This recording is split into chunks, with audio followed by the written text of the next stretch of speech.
प्रभु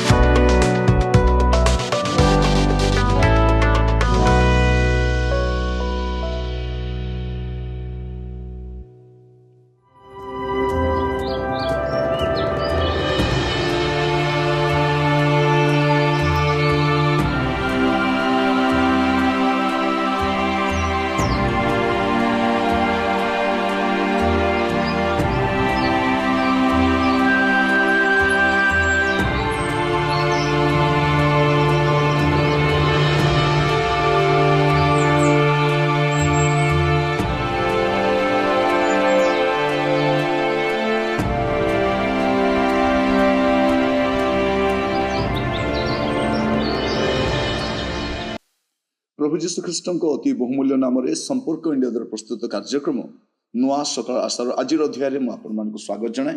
प्रभु आपण मान प्रत्येक को बाहुल्य रूपे आशीर्वाद करंतु।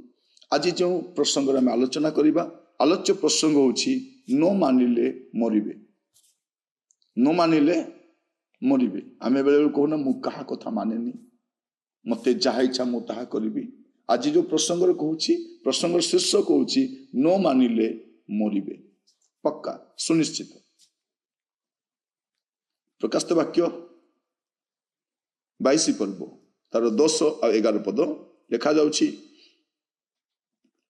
आ से मते कहिले तुबे एई पुस्तकर भाववाणी सब मुद्रांकित करो नाही कारण समय सन्निकट। अनेकों को भाववाणी गुडा को मुद्रांकित करिया पे कहा जायछि। दानिएल को मध्य मुद्रांकित करिया पे कहा जायछि किंतु एठी जोहन को मुद्रांकित करने पे मना करा जाउछि।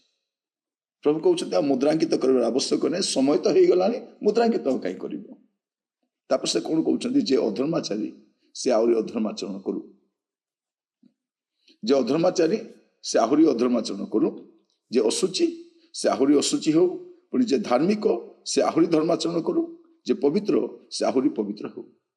एठी गोटे परामर्श दिया जाउछि शेष परामर्श काहे कि समय समाप्त हे गलानी आ समय नाई भाववाणी सब सफल ही आसी आ मुद्रांकित आवश्यक नाई। जदि मानिबे नहीं मरिबे पक्का लिखा जाउछि जे अधर्माचारी। जदि पाप भल लगुछि मंदता भल लगुछि असुचिता भल लगुछि ठीक अछि आपण करंतु। आपण तो परिवर्तन हेबा पे पसंद करू ना। अनेक को देखिबे आपण जेते बुझाइले मध्य से माने मानिबा को नाराज। कोन एमती हुए एटा कौन संभव? प्रभु कौन छतरे दंड देवे कि नहीं अपेक्षा करंतु। जदि परिवर्तित हेबे नहीं आपण बुझिबे परवर्ती समय कौन लिखा जाउछि जे अधर्माचारी से आहुरी अधर्माचरण करू। जे अशुचि अशुचि माने कौन से माने प्रभु को राज्य को जीवे नहीं। 21 पर्व 37 पद लिखा जाउछि कौन सी अशुचि कि घृण्य कर्मकारी और मिथ्याचारी केही सेथिरे कदापि प्रवेश करिवे नहीं। तो अशुचि माने प्रवेश करिवे नहीं। तेणु जे अशुचि से आउरी अशुचि हो। जदि जने व्यक्ति अशुचिता छाड़ू नहीं ताठू भलो कौन से अशुचि कार्य करू करबा दरकार। मरिबो तो मरिबो नरक तो जीव एमती भी जीव सेमती भी जीव। जदि जने लोक खंडिया खाबरा जीवन काटिला अधा भलो अधा पलो हेकी एटा करिबो सेटा करिबो जोटा भी चलिबो ए भलिया गोटे मनोवृत्ति नै जदि जने बंचुची ता माने जानि रखंतु तार दुर्गति ताकू गडौची। जदि जने व्यक्ति वाक्य सुनु सुनु तार जीवन को परिवर्तन करू नै तार चालीचलन को परिवर्तन करू नै तार असुचिता परित्याग करू नै से जानि रखिबा दरकार तार मुंड बुला हेलानी कारण तार दुर्गति सुनिश्चित। न मानिले तो मरिबे। बाइबल परमेश्वर जहा जहा कहिचंती ताकू जे अमान्य करिवो ताकू जे हेय ज्ञान करिवो शिरोधार्य करिवो नै तार परिणति आगो को भयंकर अछि। एबे पर्यंत वर्ती जाइछि एबे जाय किछि हेई नै से भाबुची किछि हबो नै कारण आगरे मध्ये अनेक लोक कुकर्म करि वर्ती जाइछंती तार समसामयिक लोक कुकर्म करिछंती एबे ये भी करूछि किछि होउनी। से कहूँ कौ प्रभु मते कौन करि पकाइबे। आज आप देखिए समाज जो माने पाप काम करिबारे मंद काम करिबारे असुचितार लिप्त अच्छे से माने काहा को भय करते नहीं कारण एबे पर्यंत सेमितिका आखि दुसिया दंड आसी नहीं।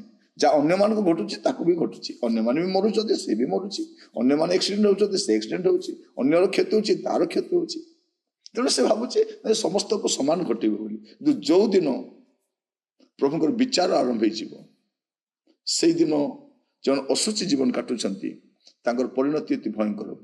ତାପରେ କହୁଛନ୍ତି ଯେ ଧାର୍ମିକ ସେ ଆହୁରି ଧର୍ମାଚରଣ କରୁ। ମାନେ ଧାର୍ମିକ ବ୍ୟକ୍ତି ଏ ଅଧାର୍ମିକ ମାନଙ୍କୁ, ଏ ଅଶୁଚି ମାନଙ୍କୁ ଦେଖି ବିଚଳିତ ନ ହଉ। ଆରେ ଏମାନେ ତ ଅଶୁଚି ଜୀବନ କାଟି କୁକର୍ମ କରି ଏମାନେ ବର୍ତ୍ତି ଯାଉଛନ୍ତି, ମୁଁ ଧାର୍ମିକ ହୋଇ କି ଲାଭ?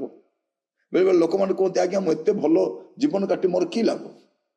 କାରଣ ସେମାନେ ଦେଖନ୍ତୁ ଏତେ କୁକର୍ମ କରି, ଅନିଷ୍ଟ କରି, ଦୁର୍ନୀତି କରି, ଭ୍ରଷ୍ଟ କାମ କରି ବର୍ତ୍ତି ଯାଉଛନ୍ତି, ଆଜ୍ଞା ମୁଁ ଭଲ କାମ କରି କି ଲାଭ? ଅନେକଙ୍କର ମନରେ ଏଇ କଥା ବି ପଶୁଛି। ଅପେକ୍ଷା କରନ୍ତୁ, ଆପଣଙ୍କ ଧାର୍ମିକତା ହରାନ୍ତୁ ନାହିଁ, ଆପଣଙ୍କ ଧାର୍ମିକତାର ପୁରସ୍କାର ଅଛି। ଲେଖାଯାଉଛି ଯେ ଧାର୍ମିକ ସେ ଧର୍ମାଚରଣ କରୁ, ଯେ ପବିତ୍ର ସେ ଆହୁରି ପବିତ୍ର ହଉ। ଏଟା ପରମେଶ୍ୱର ତାକୁ କହିବା ପାଇଁ ଚାହାନ୍ତି। ଏଟା ଶେଷ ପରାମର୍ଶ। ଯେ ମାନିବ ସେ ବଞ୍ଚିବ, ଯେ ମାନିବନି ସେ ମରିବ। ପ୍ରିୟ ଭାଇ ଭଉଣୀ ମାନେ, ଆଜି ଏଇ ଦିନ ମାନଙ୍କରେ ଏଇ ଯୋଉ ସାଲିସ ମୂଳକ ସମ୍ବାଦ ଆମେ ଶୁଣୁଛୁ, ସମସ୍ତଙ୍କୁ ପ୍ରଭୁ ଆଶୀର୍ବାଦ କରିବେ, ସମସ୍ତଙ୍କୁ। ବାଇବଲ କହୁଛି ମେଷ ଛାଗକୁ ଅଲଗା କରିବେ। ଆରମ୍ଭରୁ ଆଲୋକ ଅନ୍ଧକାର ଅଲଗା ଅଛି, ଏବେ ମିଶିକି ରହୁଛି, ତା ମାନେ ସଦାକାଳ ମିଶିକି ରହିବ। ସେ ଅଗାଡି ଶସ୍ୟ ଅଲଗା କରିବେ। ସେଥିପାଇଁ କହୁଛନ୍ତି ଯେ ଧର୍ମାଚାରୀ ସେ ଧର୍ମାଚରଣ କରୁ, ଯେ ଅଧର୍ମାଚାରୀ ସେ ଅଲଗା ତ ହେବେ। ଦି ଜଣ ସୂଚି ଅସୂଚି ଅଲଗା ହେବେ, ପବିତ୍ର ଅପବିତ୍ର ଅଲଗା ହେବେ। ଏମାନଙ୍କ ଦି ଜଣଙ୍କ ଅଲଗା ଅଲଗା ରାଜ୍ୟ, ଏମାନେ ଗୋଟିଏ ରାଜ୍ୟର ନୁହନ୍ତି। ଏବେ ପୃଥିବୀରେ ମିଶିକି ରହିଛନ୍ତି। ଏବେ ପୃଥିବୀ ଭଲ ଲାଗୁଛି ତ ଆମେ କଣ କରୁଛୁ, ଖାପ ଖୁଆଇ ଚଳୁଛୁ, ସବୁ ଚଳିବ ବୋଲି। କିନ୍ତୁ ମନେ ରଖିଥାନ୍ତୁ ଚଳିବନି। ଗୋଟେ ଟାଇମ ଆସୁଛି ଆପଣଙ୍କୁ ତାର ପରିଣାମ ଭୋଗିବା ପାଇଁ ପଡିବ, ଭୋଗିବା ପାଇଁ ପଡିବ। ତେଣୁ ଆଜି ବେଳ ଥାଉ ଥାଉ ନିଜକୁ ସମୀକ୍ଷା କରନ୍ତୁ। ଯଦି ଆପଣଙ୍କ ଜୀବନ ଠିକ ନାହିଁ, ଠିକ ହେଇଯାଆନ୍ତୁ। ଆପଣ କୁହନ୍ତୁ ନାହିଁ କିଏ ଠିକ, ଆପଣ କୁହନ୍ତୁ ନାହିଁ କିଏ ଭଲ, ଆପଣ କୁହନ୍ତୁ ମୁଁ ଭଲ ହେବାର ଅଛି। ଏଇଟା ପ୍ରଭୁଙ୍କର ବାଣୀ ଅଟେ, ଏଟା ଶେଷ ପରାମର୍ଶ ଅଟେ। ପ୍ରଭୁ ଆପଣଙ୍କୁ ବୁଝିବା ପାଇଁ ସାହାଯ୍ୟ କରନ୍ତୁ। ଆସନ୍ତୁ ପ୍ରାର୍ଥନା କରିବୁ। ଅନୁଗ୍ରହକାରୀ ପିତା ପରମେଶ୍ୱର, ମୁଁ ଆପଣଙ୍କୁ ଧନ୍ୟବାଦ ଦିଏ। ପ୍ରଭୁ ବାକ୍ୟ ଜରିଆରେ ଆପଣ ଆମମାନଙ୍କୁ ସଂଶୋଧିତ କରୁଛନ୍ତି, ପରିଷ୍କୃତ କରୁଛନ୍ତି, ଆମମାନଙ୍କୁ ଦୁର୍ବଳତା ଆମମାନଙ୍କୁ ଦେଖେଇ ଦେଉଛନ୍ତି। ପ୍ରଭୁ ମୁଁ ପ୍ରାର୍ଥନା କରୁଛି ଆପଣ ସହିତ ପରମେଶ୍ୱର ହୁଅନ୍ତୁ, ଯେପରି ମାନିବୁ, ବାକ୍ୟର କର୍ମକାରୀ ହେବୁ, ଜୀବନ ସଜାଡ଼ିବୁ। ଏଥିପାଇଁ ଆପଣ ଅନୁଗ୍ରହ କରନ୍ତୁ।